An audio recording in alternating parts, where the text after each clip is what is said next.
How to get Fortnite on unsupported Android devices. Hey guys, welcome back to our YouTube channel. Without any further delay, let us get started.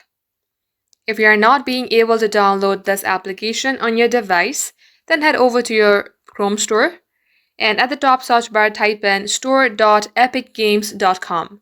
Here search for Fortnite.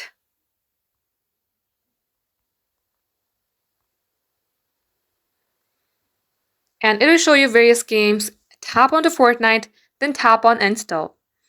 If you are not being able to install Fortnite from here, then here is what you can do to download. Open up a new web application and under new tab, type in Fortnite unsupported devices. It will show you various websites and their APK version. Tap on any one of it and download it from there. That's all for today. Thank you for watching the video till the very end. We will catch you up in our next upload.